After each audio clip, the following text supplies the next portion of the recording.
따뜻한 가족, 따뜻한 라디오. 라디오 서울에서 가정의 달을 더욱 특별하게 만들어드립니다. 강혜신의 오늘의 미국.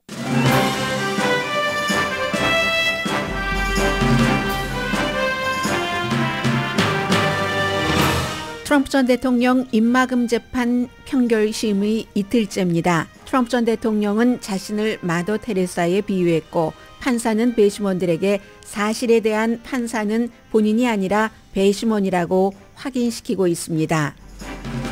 트럼프 전 대통령 재판은 입막음용이 마지막이 아니고 연방 대법원이 개입하는 케이스도 있습니다. 그와 관련해 연방 상원법사위원장은 오늘 대법원장에게 친트럼프인 세뮤엘 얼리토와 클래런스 토마스 대법관을 트럼프 관련 심의에서 빠지도록 권한 행사를 해달라고 요청했습니다. 세뮤엘 얼리토 연방 대법관은 집과 별장에 걸었던 트럼프 지지 깃발은 와이프에게 전적으로 책임이 있고 자신은 트럼프 관련 재판에서 빠질 필요가 없다고 주장합니다. 법에 따르면 연방 대법관의 사건 깊이 판단은 해당 대법관 자신이 합니다. 65%의 소비자가 식품을 살 때 유명한 브랜드 대신 스토어 브랜드를 이용하는 추세가 됐자 소비를 줄이고 있습니다. 그로서리 스토어들이 가격을 내립니다. 맥도널드는 맥도널드 가격 인상이 크게 부풀려졌다고 공개 성명을 내놨습니다. 이번 주 일요일은 멕시코 대통령 선거가 치러집니다. 결론은 이미 난 듯 보이는데 멕시코 최초의 여자 유대계 대통령 탄생이 예상됩니다. 미국에서 공부하고 영어가 완벽하며 딸도 미국에서 살고 있는 클라우디아 셰인바움 후보는 세계가 지켜봅니다. 미국으로서는 국경 정책이 가장 중심이 되고 세계 모든 나라는 중국과 디커플링하기 위한 나라로 멕시코를 선택했기 때문입니다. 바이든 행정부는 우크라이나가 미제 무기로 러시아 내부를 공격하도록 허용하는 것을 신중하게 고려 중입니다. 국방정보국은 우크라이나 하르키우에서 북한의 단거리 미사일 잔해가 발견됐다고 발표를 했습니다. 북한은 정찰위성 발사 시도가 실패한 지 며칠 만인 어제 동해상으로 탄도미사일을 10발을 발사했습니다. 여러분 안녕하십니까? 오늘의 미국 강혜신입니다. 배심원들이 입막음 사건에서 본인의 운명을 가늠하고 있는 때에 트럼프는 자신을 테레사 수녀에 비유했다. 오늘 가디언의 뉴스의 제목입니다. 트럼프 전 대통령 운명을 결정한다고 볼 수도 있죠. 본인으로서는 한 번도 전과가 없는 사람이 정말 그 유죄 판결을 받아서 감옥에까지 갈 수 있느냐. 기술적으로는 갈 수 있고 전문가들은 가지 않을 것이라고 보고 있고 이런 그 입막음 재판 이틀째인데요. 재판이라는 것은 항상 판결, 그 배심원 판결은 길어지면은 의견 일치가 안 되는 그럴 가능성이 높죠. 그런데 이번에는 보통 이제 시작하고 나서 몇 시간 만에 뭐 배심원의 일치 판결을 유죄든 무죄든 내는 경우들도 많고요. 이번에는 워낙에 이게 전직 대통령과 연관된 신중한 판단을 해야지 되는 케이스이기 때문에 어제에 이어서 오늘도 판사가 배심원들에게 이걸 어떻게 결정을 해야지 되는가 하는 것들을 안내를 하고 있습니다. 그리고 배심원들도 판사에게 요청을 한 게 있죠. 우리가 다 그 변호인 측의 얘기도 들었고 검사 측의 얘기도 들었는데 다시 한번 그걸 듣고 싶다 해서 요청한 것도 있고요.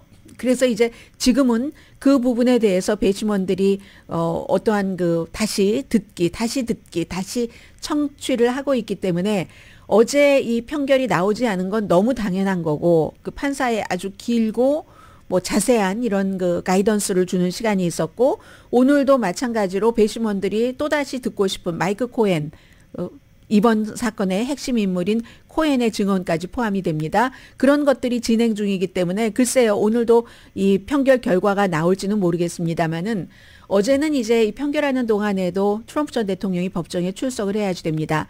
법정 그 복도에서 본인을 마더 테레사에 비유를 했다는 겁니다. 성인인 그런 그 세인트 마더 테레사조차도 지금 나에게 쓰여진 것 같은 이 같은 혐의는 도저히 참을 수 없을 것이다. 혐의가 다 조작됐다. 전부 조작됐어. 배심원 평결 심의 첫 번째 날 트럼프 전 대통령이 한 얘기입니다. 판사는 배심원들에게 뭐라고 얘기를 했냐면요. 이 케이스가 트럼프 전 대통령이 포르노 배우와 잠을 자고 그게 마침 선거철에 드러나려고 하니까 그걸 이제 13만 달러를 주고 다시는 얘기를 하면 안 돼 하는 입막음용 재판, 그리고는 그 13만 달러 준 것을 사업에서 이리저리 거짓으로 처리를 했다. 그런데 이게 또 이리저리 보면은 선거법, 연방선거법 위반이다 하는 34개 혐의잖아요. 이것이 이 혐의에 대해서 트럼프 전 대통령이 유죄인가 무죄인가 이런 것을 판결을 내릴 때, 그럴 때 판사가 이제 배심원들에게 어제 얘기를 해준 겁니다. 아마 배심원으로 일해보신 분들은 뭐 대강 짐작도 하고 하지만 케이스마다 또 판사마다 좀 다르죠. 그래서 이 판사는 그 후앙몰천 판사는 마이클 코엔의 그 어떠한 것에 대해서 또 판사인 나 자신이 이 재판이 진행되는 동안에 한 말에 대해서 내가 유죄라고 생각하고 저런 말을 했구나, 무죄라고 생각하고 저런 말을 했구나, 이게 그렇게 암시된 거구나, 이렇게 판단하지 말라고 했습니다. 다만 이제 법원에서 쭉 그 주고 있는 그 가이던스에 따라서 트럼프 전 대통령이 유죄인가 무죄인가를 개인이 배심원이 판단을 내리라고 했거든요. 증거 위주죠.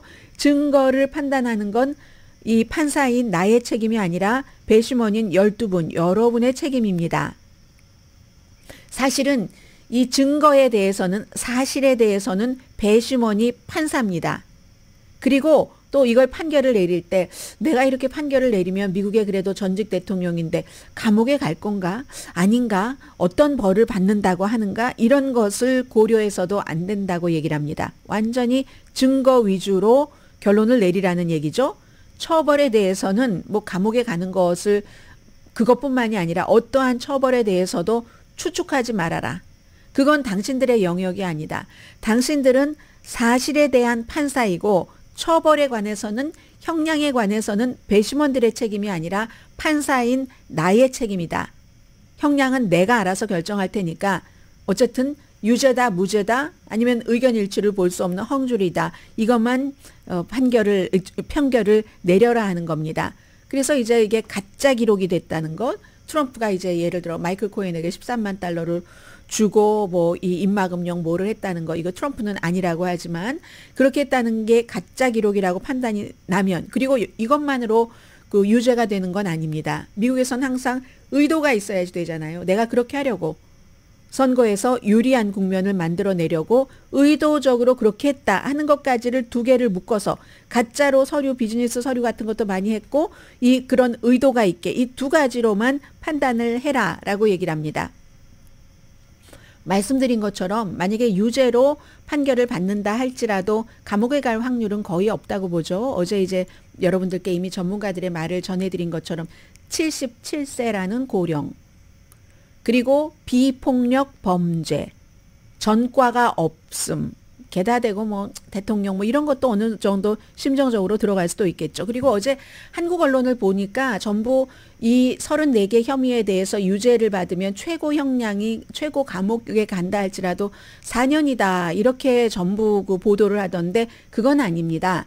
지금 각 34개 혐의에 대해서 각각의 이치 혐의에 대해서 최대 형량이 4년이거든요. 최대 형량입니다. 어떤 건 뭐 프로베이션 할 수도 있고 무죄가 나올 수도 있고 최대라가 갈 수도 있고, 그럼 이게 만약에 우리는 지금 알 수가 없는 거죠. 그러나 분명히 최고 징역형이 4년이라는 것은 틀리는 얘기죠. 하나만 만약에 유죄가 나오더라도 4년은 될 수 있는 거고, 많이 나오면 그것보다 더 될 수 있는 거고, 거기에 대해서 뭐 판사가 뭐 나이도 있고 하니까 동시에 그냥 뭐 예를 들어 감옥 그 수감하는 것을 동시에 해라. 만약에 이렇게 판단을 하고 뭐 34개 모두 유죄 판결을 받을 때 4년이 될지는 모르지만 보통 우리가 계산할 때 그렇게 계산하지 않죠. 이치, 모든 혐의에 대해서 지금 이 케이스는 한 개 혐의의 최대 형량이 4년이고 이 형량에 대해서는 아직 우리가 상상을 할 필요가 없습니다.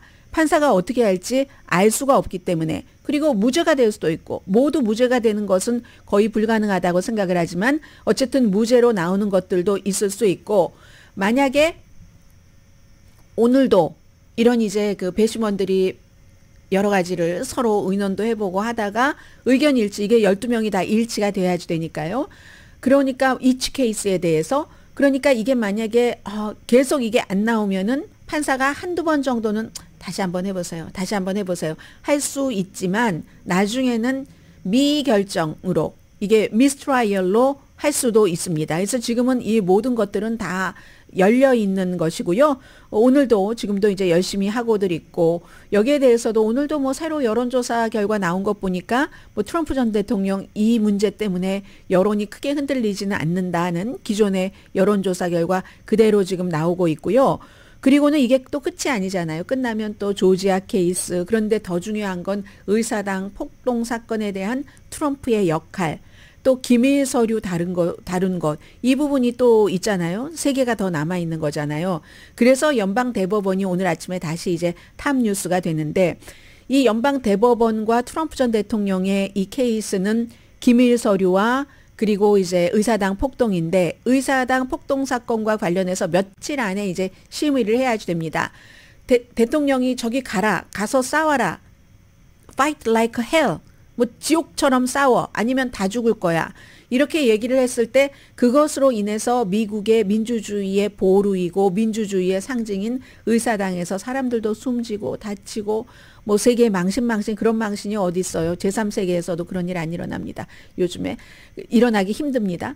그래서 이제 그 부분에 대해서 그렇게 영향을 미쳤다 할지라도 대통령이었을 때 했던 일이기 때문에 면책특권이 있는가, 이걸 연방 대법원에서 심의를 해야지 되는데, 그 연방 대법원 9명 가운데 1명인 사무엘 얼리토가 집과 본인의 비치 별장에 트럼프 전 대통령 폭도들이 들고 들어가고 폭도들의 그 의미를 담은 그런 기가 집에 걸려 있었고, Stop the Steal, 바이든이 대통령이 아니라는 거예요. 그 선거를 훔쳤다는 거잖아요.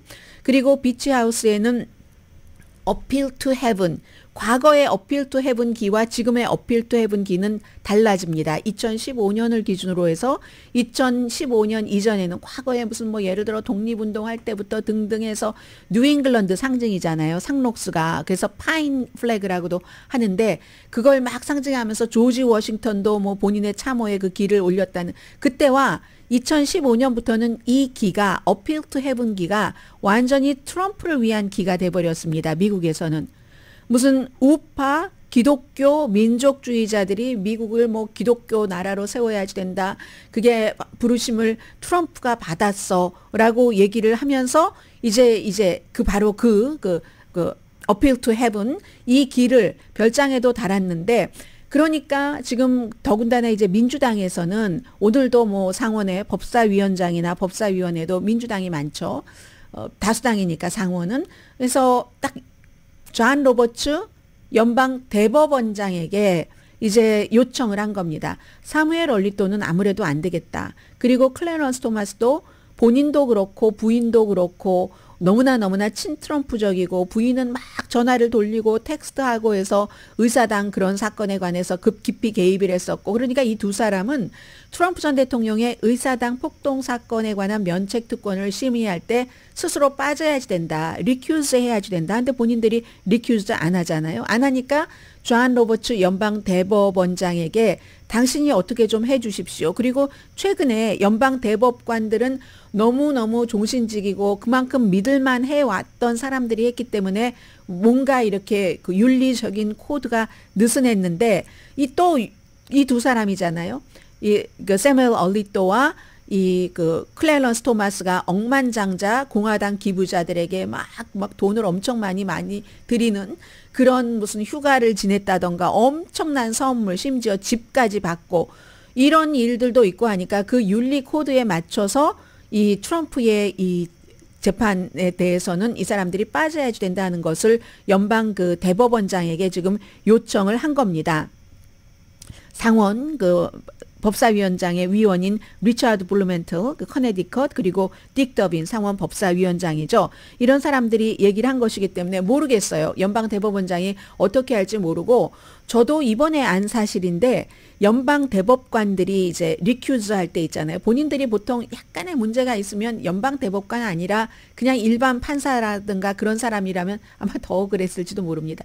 빠지죠. 그런 문제에서 아니 나는 아무래도 또 본인이 너무너무 결백하다 할지라도 의심받기 싫으니까 빠지는데, 그런데 지금 그 세무엘 얼리또는 어제 나는 빠지지 않겠다라고 본인들에게 빠지라고 요청을 한 그런 그 상원 의원들에게 편지를 보냈거든요. 왜냐하면 집이나 별장이나 다 그 길을 건 사람은 내 와이프였고 나는 아니었다. 나는 거기에 반대했고, 그리고 나는 처음에는 그 기가 걸렸는지도 원래 늘 걸어놓는 기가 아니니까요. 그 기가 거꾸로 걸렸는지도 몰랐고 거꾸로 걸린 것을 알았을 때 와이프에게 적당하지 않다고 생각하고 내리라고 했는데 와이프가 며칠이나 저항했다. 그게 무슨 내 죄냐?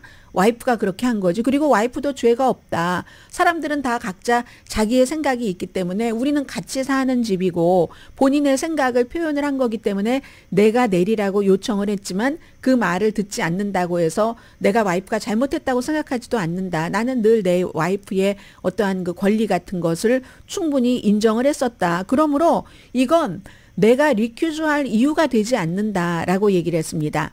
그래서 제가 처음 한 것은 뭐 헌법이나 뭐 이런 것에 따르면 연방 대법관들이 이렇게 리큐즈 하는 것, 이 사건에서 나는 좀 애매모호하니까 빠지겠다는 그 모든 것들의 판결을 내리고 정하는 것은 그 해당자, 당사자랍니다. 연방 대법관 그 당사자지 다른 사람이 그럴 수 있는 게 아니라는 거거든요.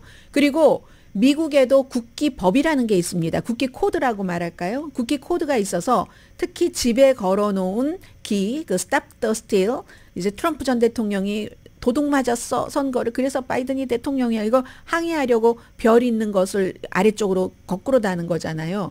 그건 이제 미국의 국기법에 따르면 그럴 수 있는 때가 있답니다. 딱 유일하게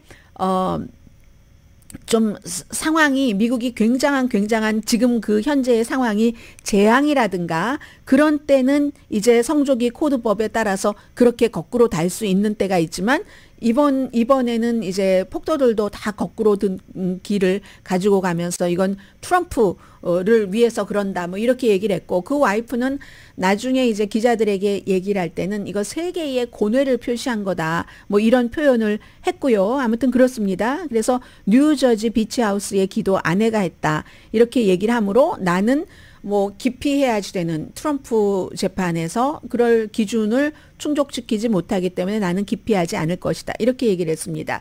그런데 이제 어제 이게 정말 너무너무 추접한 스토리가 되는 건데요. 어제 그 뉴욕타임스가 보도를 했는데 여러분들께 전해드리지는 않았는데, 지금 이 사무엘 얼리또라는 연방 대법관이 이런 말을 일일이 해야지 되니 얼마나 또 그것도 추접해요. 팍스와만 인터뷰를 합니다. 목소리 주는 그 얼굴 줄고 하는 것은.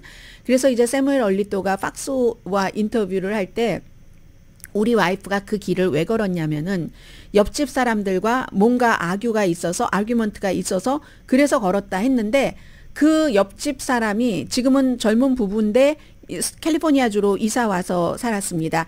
그 당시에 코비드 때에 이제 부모님 집에 따님이에요. 부모님 집에 가서 지내다가 그러다가 그 동네에 같은 이유로 온 남자와 만나서 보이프렌드였고, 그리고 지금은 결혼을 했는데 그 사람들이 증언을 하는데 그 사무엘 얼리또는 거꾸로 거는 길을 옆집 사람과 엄청나게 충돌을 하고 걸었다고 하지만 우리는 그렇게 거꾸로 건 길을 본 적도 없다. 거꾸로 건 길은 1월 뭐 한 17일 정도, 그러니까 의사당 폭동 사건이 일어나고 10일 정도 지났을 때부터 며칠이었다고 하거든요. 그런데 이 사람들은 그것은 보지 못했고, 물론 그 전에도 본인들이, 옆집은 아닌 겁니다. 좀 멀리 떨어져 있어서 그 집에 걸어놓은 기가 이 젊은 사람들이 살고 있었던 그 집에서 보이지도 않는데요. 그러니까 이웃이지 옆집은 아닌 거예요.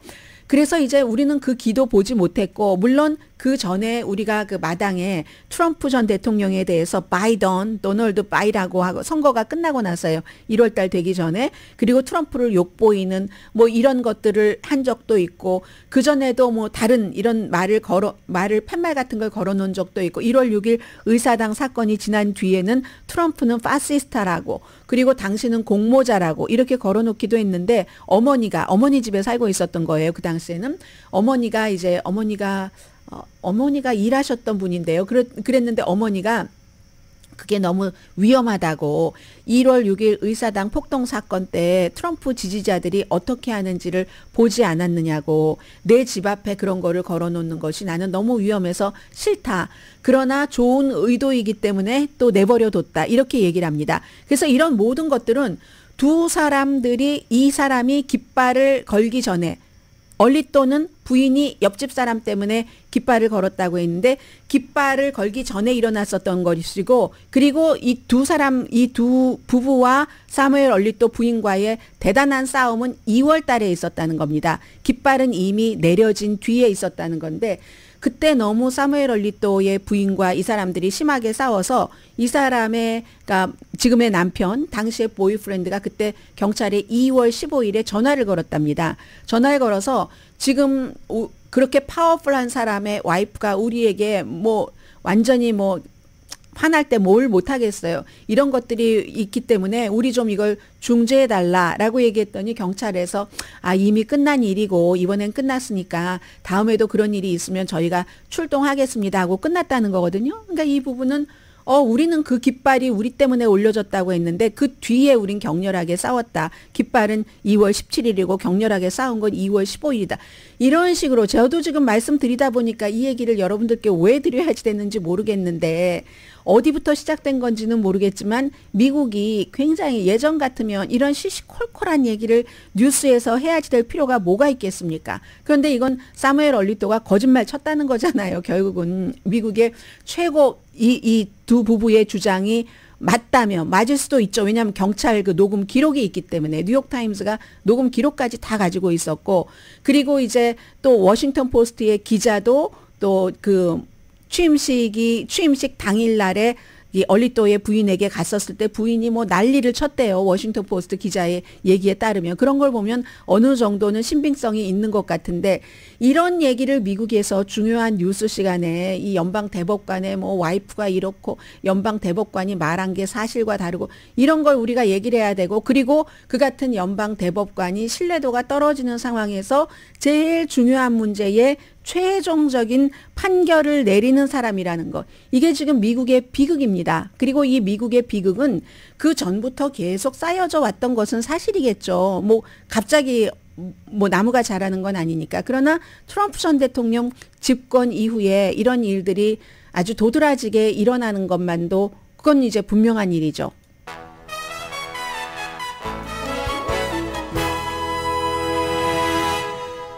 오늘의 미국은 전문가가 추천하는 이민법, 가정법 전문 재인정 종합법률 사무소, 총 20억 달러 승소, 교통사고와 상해 전문 브라이언 타필라와 세이지 변호사 그룹, 집융자 홈 에퀴리 라인 오브 크레딧, 급한 하드머니도 쉽게 잘하는 융자나라 공동 후원입니다. 잠시 뒤에는 미국의 주요 신문의 탑뉴스와 그리고 미국에서 그 CO2 같은 것을 줄이는데 제일 뭐 큰 역할을 하는 그런 회사들이 있대요. 그 회사 이름만 그것도 미국의 그 USA 투데이의 오늘 일면의 그 탑뉴스고요. 또 하나는 제가 헤드라인이 좀 길다 싶었는데 멕시코의 대통령 선거를 왜 말씀드리냐면 멕시코가 다른 뭐 완전히 미국과 상관이 없는 나라가 아닙니다. 더군다나 2023년도 지난해에는요, 미국의 그 무역 거래량이 중국이 넘버원이 아닙니다. 멕시코입니다. 그런 나라의 대통령이 누가 되느냐? 미국의 이 국경 이민 문제와도 연관이 있고요. 세계도 다 연관이 있거든요. 더군다나 여자 대통령이 또 뭐 남미에는 여자 대통령이 많았습니다만은 멕시코는 처음이고 해서 이 멕시코의 대통령 문제도 오늘 월스트리트저널과 로스앤젤레스 타임스 역시 지역이 굉장히 중요한 거잖아요. 월스트리트저널은 경제라는 부분에서 멕시코 대통령이 굉장히 중요한 것이고 그리고 로스앤젤레스 타임스의 경우는 이미 캘리포니아주가 워낙에 히스패닉계가 많이 살고 멕시칸 아메리칸이 많으니까 이걸 일면으로 다룰 수밖에 없는 겁니다. 그래서 어찌 보면 여러분들께서 뉴스를 접하실 때 어느 지역에 살고 계시느냐에 따라서 이미 섭취하는 뉴스가 편식이 될 수도 있다. 그런 생각을 합니다. 사실은 그런 면에서 제가 뭐 주마 간산격으로나마 미국 그 전국의 주요 뉴스의 탑 뉴스를 브리핑해 드리는 시간을 마련하기도 한 겁니다. 잠시 뒤에 뵙겠습니다.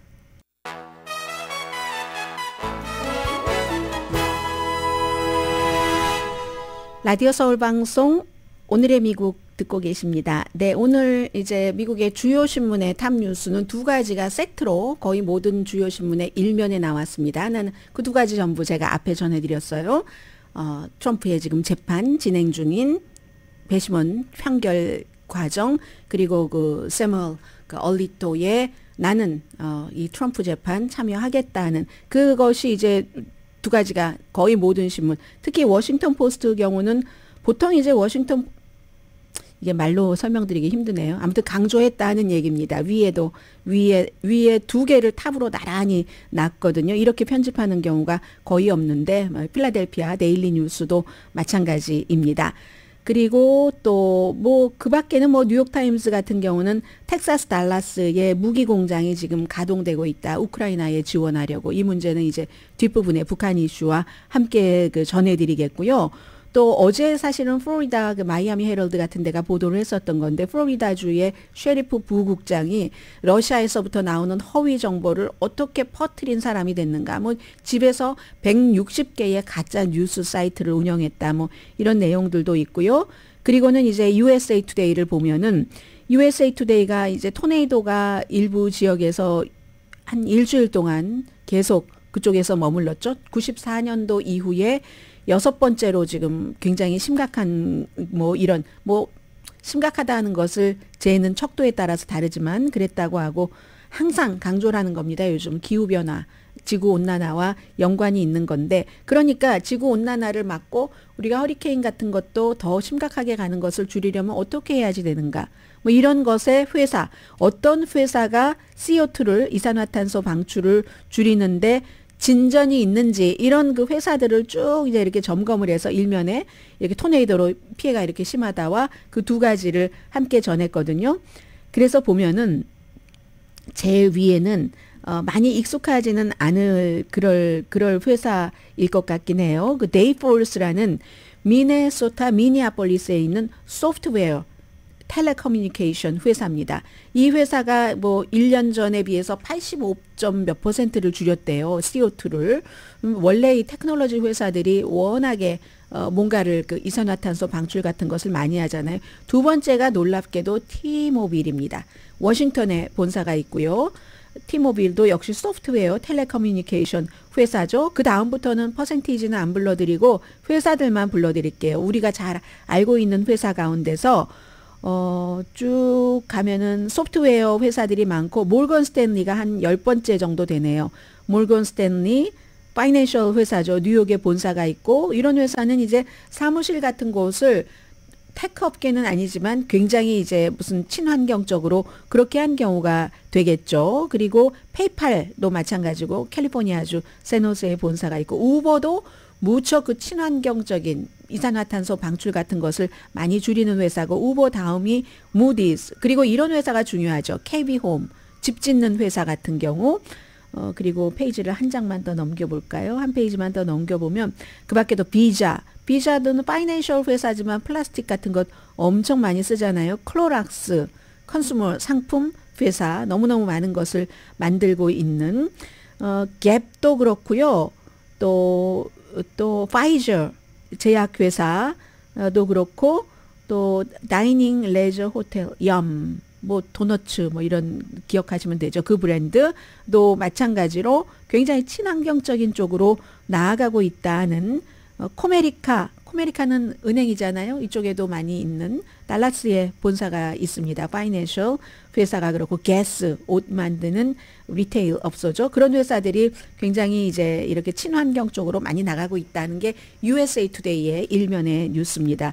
그리고 월스트리트저널은 그 트럼프 전 대통령과 일론 머스크와의 관계, 아마 트럼프 전 대통령이 되면은 일론 머스크를 백악관의 중요한 자문으로 기용을 할 것이다. 근데 구체적으로는 얘기가 없고요. 구체적으로 나올 수 있는 시점도 아니고, 그렇기 때문에 이 기사는 어제 보니까 아주 길게 한국에서 또 이렇게 막 번역을 하고 했던데 별 큰 의미는 없습니다. 왜냐하면 이건 바뀔 수도 있고, 지금 트럼프 전 대통령이 되느냐 아니냐도 50%, 50%니까 아무튼 그런 일들이 있고요. 그리고는 이제 월스트리트저널이 보면은 멕시코가 지금 그 최초의 여성 대통령을 선출하려고 포즈를 취하고 있다 하는 거고, 로스앤젤레스 타임스는 역시 멕시코 선거지만 약간 그 포커스가 다릅니다. 멕시코 선거를 치르는 동안에, 이게 이제 후진국에서 있는 일이에요. 멕시코 죄송합니다. 멕시코에서 정치적인 사례가 지금 선거 기간 동안에 엄청나게 늘어나고 있다. 이게 이제 로스앤젤레스 타임스거든요. 그래서 제가 월스트리트저널과 로스앤젤레스 타임스뿐만이 아니라 뭐 이코노미스트라든가 다른 모든 매체들도 한꺼번에 묶어서 멕시코에서 바로 새롭게 6월 2일에 대통령이 선출되는 것이 미국과 세계에는 어떤 의미가 있는지를 좀 전해드리겠습니다. 그래서 이 내용은요, 이 로스앤젤레스 타임스부터 한마디로 말씀드리자면, 선거 일어나기 직전에 정치적인 살인이 너무 많아서 적어도 30명의 후보가 살해했다는 겁니다. 이 정도면 이제 카르텔이 되는 거죠. 지금 이 멕시코의 대통령이 될 가능성이, 멕시코 대통령 후보들이 3명이 쭈루루 여자인데, 제가 두 번째, 세 번째 말씀도 안 드리겠어요. 왜냐하면 두 번째 분도 첫 번째 후보와 지금 지지율이 20% 이상 격차가 나기 때문에 당선은 클라우디아 쉐인바움이다. 이렇게들 보고 있거든요. 클라우디아 쉐인바움은 지금의 그 집권당의 대통령과 같은 당입니다. 환경부 장관을 했고요. 그 안드레스 마누엘 로페스 오브라도와 같은 당이고, 환경부 장관을 하면서 이분은 62년생이거든요. 근데 정치인이면서 과학자고, 부모도 과학자였고 그 물리학을 공부했습니다. 그 박사는 UC 버클리에서 했을 거예요. 그리고 지금 따님은 UC 산타크루즈인가요? 네, UC 산타크루즈에서 박사학위 준비하면서 미국에서 살고 있거든요. 그러니까 영어는 이분이 아주 완벽하고, 뭐 미국에서 그 버클리 그에서 박사하고 뭐 연구하고 일도 조금 했었던 것 같고, 그리고 최초의 여성인 것뿐만이 아니라 최초의 유대계 그 여성 멕시코 대통령이 되는 겁니다. 리투아니아에서 부모가 멕시코로 이주를 했다고 하거든요. 그래서 지금 멕시코가 왜 이 선거를 사람들이 지켜보는가? 왜냐하면 급변하는 세계 질서에 멕시코가 너무나 중요합니다. 이건 이제 중국과 러시아, 아니면 미국이 주도하는 뭐 여러 나라들, 이런 그 세계 질서에서 클라우디아 쉐인바움이 현재의 안드레이 마누엘 그 로페스 오브라도를 이어가면 현재 집권당 아래서 장관을 했었던 사람이니까 비슷하긴 하지만 굉장히 다르잖아요. 성별부터 뭐 이 여성은 카리스마가 대단하답니다. 그 오브라도로 대통령과는 전혀 다른 거잖아요. 그리고 좀 세계관 같은 것이 있고, 그에 비해서 오브라이드 대통령은 거의 아마 멕시코 대통령 가운데서는 가장 해외 그 출장이 없었던 그런 사람이거든요.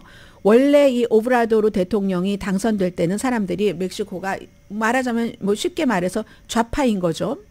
이제 불평등이 많다, 불안하다, 그리고 정치가 너무 부패했다, 이런 그 본인의 주장이 굉장히 멕시코 사람들에게 설득력이 있었습니다. 그래서 이제 뭐 최저임금 인상 등등 뭐 여러 가지 뭐 변혁을 시도를 했어요. 근데 멕시코가 오히려 후퇴를 하고 말았죠. 왜냐하면 전임자들이 무조건 못한 게 아니잖아요. 근데 전임자들의 업적 지우기부터 한 겁니다. 항상 이럴 때 망해요. 정치인들 보면 무조건 전임자들의 업적을 지우는데 열중하다 보니까 의료 시스템, 교육 시스템이 멕시코에서 너무 중요한데 엉망이 됐고, 어떤 에너지 시장, 친환경 쪽으로 가려는 이것도 뒤집어 버렸습니다.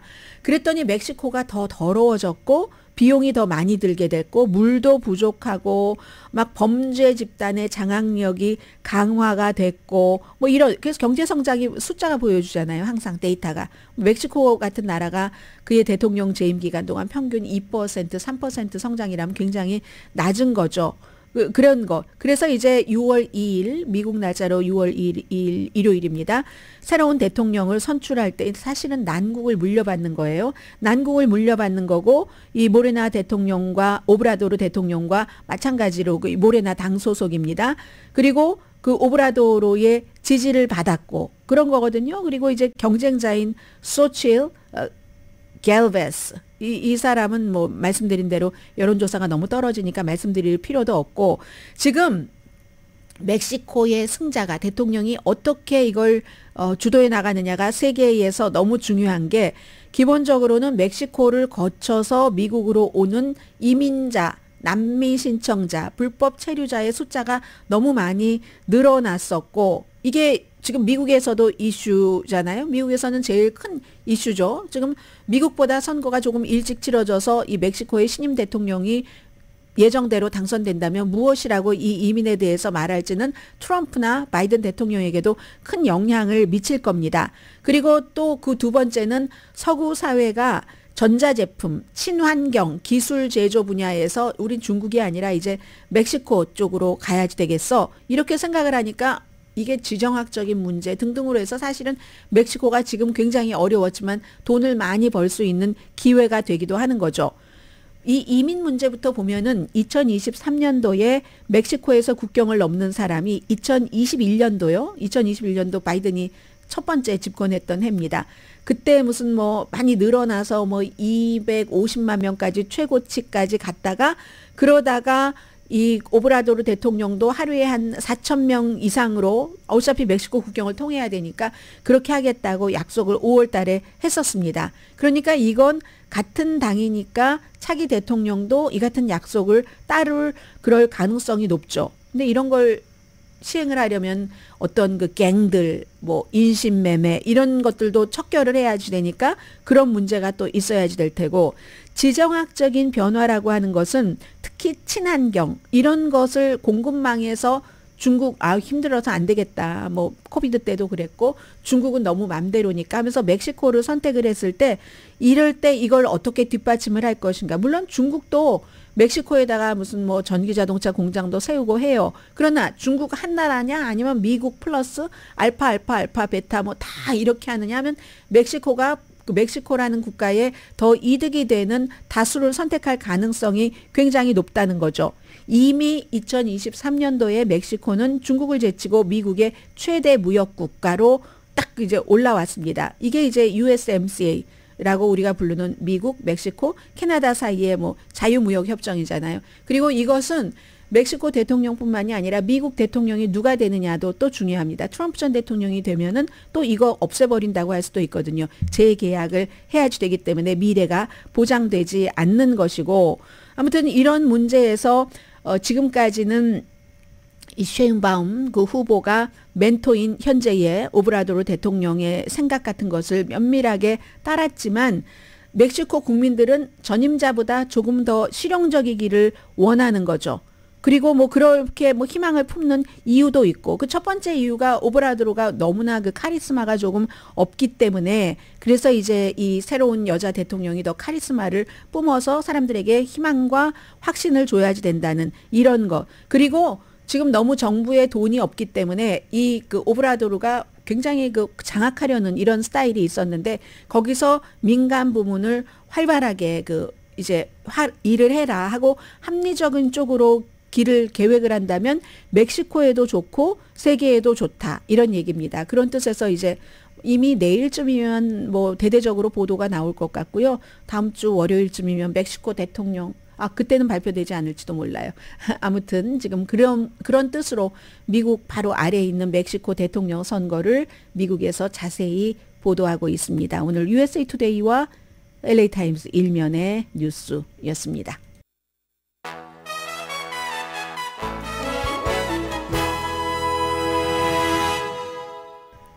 라디오 서울 방송 오늘의 미국 듣고 계십니다. 네. 오늘 지금 제가 어떤 것 전해드릴게요. 다우는 지금 많이 내려가고 있고요. 소프트웨어 그 회사가 무슨 뭐 수입 줄어들 것 같다. 뭐 이런 발표한 뒤에 그런 것이고요. 자, 뭐 나스닥도 별로고 S&P 500도 그럭저럭한데 이보다 우리 더 중요한 그로서리 스토어에 가서 뭐 정말 뭐 집으면 요즘 비싼 건 사실이에요. 그래서 65%의 소비자가 식품을 선택할 때 스토어 브랜드나 작은 회사 것, 큰 브랜드는 피한다는 얘기입니다. 뭐 이런 얘기들 많이 있었어요. 많이 있었는데 이게 이제 결국은 추세로까지 자리를 잡았다 하는 것이 이제 데이터로 확실하게 오늘 그 보도가 됐거든요. 더 힐의 보도입니다. 2003년도에 2003년이 이게 아니겠죠. 제가 2003이라고 썼지만 2023으로 읽겠습니다. 그 스토어 브랜드 판매가 6%가 올랐답니다.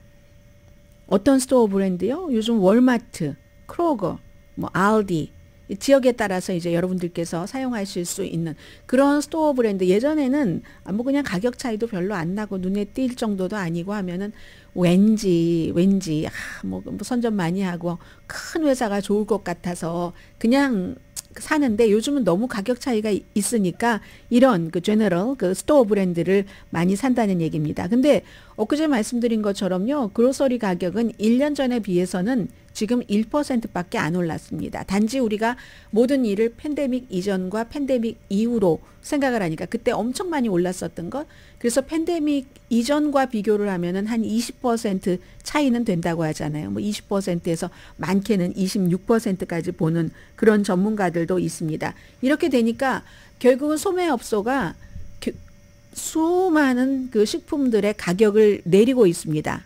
월그린, 타겟 요즘 많이 팔잖아요. 뭐 바나나도 팔고. 아마존 프레쉬는 30%를 여러분 저희에게서 쇼핑하면 절약합니다. 이렇게 약속을 했고, 또 크로거도 마찬가지고. 근데 이거 꼭 식품뿐만이 아니라 생활 필수품이 다 포함됩니다. 뭐 빵부터 아이들 기저귀까지 수천 개의 아이템의 가격을 우리가 내리고 있습니다 하는 것을 월마트 같은 데가 굉장히 강조를 하고 있고요. 그리고 사람들의 습관이 또 하나가 비싼 건 아예 안 산답니다. 그리고 또 그 슈링크플레이션, 가격은 똑같은데 딱 줄어들어 가지고 이런 것도 안 사고, 이걸 이제 알겠죠. 그 제조업체에서도 알 것 같고, 또 한동안 잠잠했었던 쿠폰, 리워드 프로그램 지금 굉장히 인기 있다는 얘기인데, 결국은 싸게 생활비를 책정하기 위해서 할 수 있는 건 다 한다는 겁니다. 지금 소비자의 입장이 그렇다는 거고, 맥도널드, 요즘 맥도널드 가격 엄청 올랐어요. 이런 얘기 저도 동료로부터도 들었었는데, 맥도널드가 그게요, 지금 시중에 떠도는 말만큼 아닙니다 하고 공개적으로 성명까지 내놔버렸거든요. 미국 맥도널드의 사장인 조 얼링거, 공개 서한이라고 말씀드리면 되겠네요. 맥도널드가 인플레이션을 훨씬 넘어서 가격을 인상했다는 소문 소셜미디어에 막 퍼지는데, 그건 인플레이션만큼만 올려야지, 그것보다 더 올리면 도둑 심보야 이거잖아요. 지금 정확한 얘기가 아닙니다. 매년 미국인의 거의 90%가 먹고 있는, 우리가 자랑스럽게 서브를 하고 있는 그런 브랜드로서 우리는 실제 사실을 확인을 해드릴 책임이 있습니다. 말이 아다르고 어다르고, 우리 아니에요. 우리 아닌데 쟤네가 저렇게 하는 거, 이게 아니라 우리가 그 사실을 확인해드릴 책임이 있습니다. 이럽니다.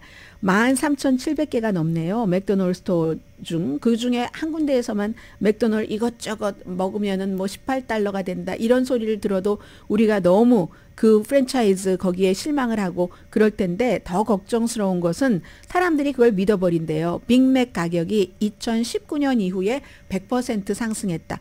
제가 잘 먹지 않아서 모르겠는데 그랬습니까? 아니라는 거예요. 이 사람이 아니니까 이렇게 얘기를 하겠죠. 인플레이션도 패스트푸드 업체에서 걱정되는 것 사실입니다. 그리고 우리가 여러 가지 그 제조할 때 돈이 많이 들어가서 어렵습니다라고 얘기하는데, 여기도요, 꼭 인플레이션, 전체적인 물건 만드는 데의 재료와 물류와 그 배급 뭐 여러 가지 그런 것만 그런 게 아니라 전쟁도 여기에 들어갑니다. 특히 이스라엘 하마스 전쟁이 일어난 뒤에 맥도널드의 어떤 아랍권에서의 판매 매출이 엄청 적답니다. 예를 들어 뭐 한 0.7% 이것밖에, 중동 지역에서는 그 지난 분기에 매출이 그 정도밖에 증가하지 않았다고 하거든요. 전쟁의 영향인 겁니다. 중동뿐만이 아니라 인도네시아, 말레이시아도 이제 종교적으로 이제 그 무슬림이 많잖아요. 그런 이슬람 국가들. 여기서도 맥도날드 잘 안 팔린대요. 미워서 안 사 먹나 보죠. 맥도날드 무슨 그런 거 있었잖아요. 뭐 이스라엘에서 뭐 빨리 뭐 철수하지 않고 라든가 여러 가지 각자의 이유들이 있겠죠. 인플레이션과 더불어서. 그리고 전쟁 중이니까 당연히 못 사 먹는 사람들도 엄청 많을 테고요. 잠시 뒤에 뵙겠습니다.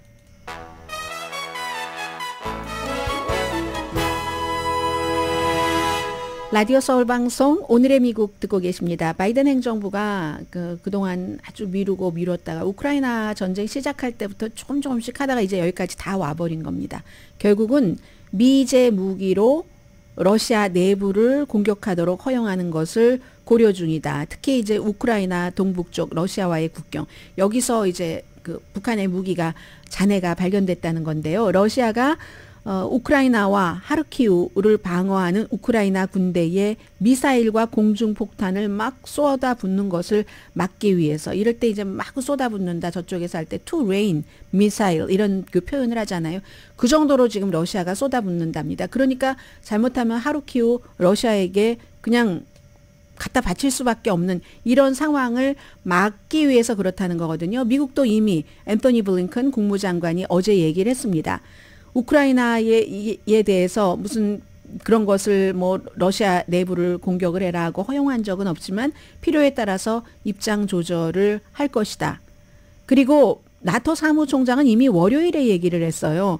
우크라이나에 이거 합법적으로 그렇게 하는 것이 포함돼야지 된다. 임마누엘 마크롱 프랑스 대통령은 화요일에 우크라이나가 이제 본인들을 지키기 위해서 이렇게 해야지 된다. 그 밖에 뭐 캐나다, 영국, 미국의 다른 이제 나토 동맹국들도 똑같이 이렇게 얘기를 했습니다. 그래서 이제 이렇게 되는 경우는 미국이 공개적으로 발표를 하지는 않겠죠. 공개적으로 발표를 하지는 않지만 그렇게 해야지만 러시아를 조금 막을 수 있다. 이런 것. 그리고 이미 미국의 포탄 미사일이 러시아 군사 목표물에 이제 곧 이제 들어가기 시작할 거다 하는 거고요. 그리고는 바로 그 뒤에 이런 얘기가 나오고 국방정보국이 북한에서 만든 탄도 미사일 잔해가 우크라이나에서 하르키우에서 단거리 미사일 잔해랍니다. 사진 같은 것으로 다 확인됐고요. 화성 11호인 것 같다고요. 430마일 가는 이런 얘기들도 나오고 있습니다. 오늘의 미국은 전문가가 추천하는 이민법, 가정법 전문 제인정 종합법률사무소, 총 20억 달러 승소, 교통사고와 상해 전문 브라이언 타필라와 CG 변호사 그룹, 집 융자 홈 에퀴리 라인업 크레딧, 급한 하드머니까지도 정말 쉽게 잘하는 융자나라 공동후원이었습니다. 10시에 좋은 아침, 좋은 하루가 아니라 브라보 마이 라이프 방송됩니다. 북한은 모든 것을 완강히 거부하고 있죠. 부인하고 있죠. 왜냐하면 유엔 제재를 받으니까. 그리고 푸틴이 방문하고 그 이유가 미국 선거에는 더 문제가 되는 거죠. 옥토버 서프라이즈 강혜신이었습니다.